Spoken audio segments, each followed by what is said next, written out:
We've been watching Dunbar's recovery from some of his injuries of being in the same pasture with Big Joe and then battling it out. Hey girl, cutie, look just like your mama. You act just like her too. I know a lot of you aren't worried about these guys. A lot of you are worried about Dunbar. Well, first thing we're gonna do is we're gonna go check him out and tell you about Dunbar's progress and how he's doing since him and Big Joe have been in the pasture together for the first time. If you're wondering how Dunbar's doing, he's doing so much better. There's a lot of good positive signs of Dunbar recovering very well from his time with Big Joe. This is something you don't want to go through when you have two mature breed bulls. There's so many things that could go wrong, especially during a very important time of breeding season. The chances of all your breedable females to be bred during this time with one bull down can really mess up your program. In this case, we were very lucky with the injuries that Dunbar took. In the wild and in some private herds, some bulls don't make it. In some worst case scenarios, like in big national parks like Yellowstone, some bulls battle it to the end. The chances this time of the year where two breed bulls get into it, more than likely, one bull is going to be seriously injured. Could be damages to the eye, goring, and in the worst case, death. We're very fortunate that Dunbar did not take on any more serious injuries than what he already had.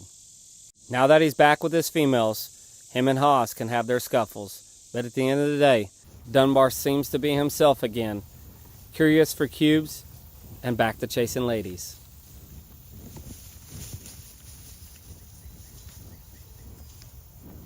Luckily, with a lot of patience, Marissa and I were able to get the Dunbar herd safely separated out of the Big Joe herd. Got all of them separated, and the most important part is we got Dunbar away from Big Joe in the middle of breeding season. So now that they've been separated, they've been settling down, and then what we're doing next, we are hustling on this fence to get it done because we've got to keep a big pasture between the two in order for things to go well and make it safe so we don't run into any more issues with Dunbar and Big Joe. Hello, Nora. 250.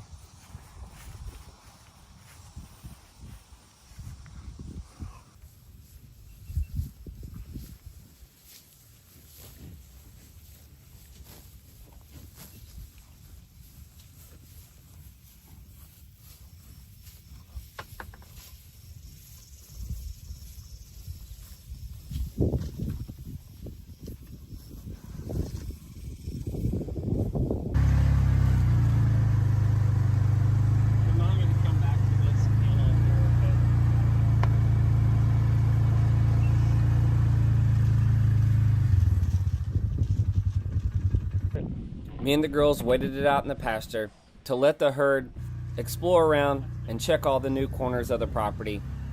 We were very excited to let these bison in this pasture.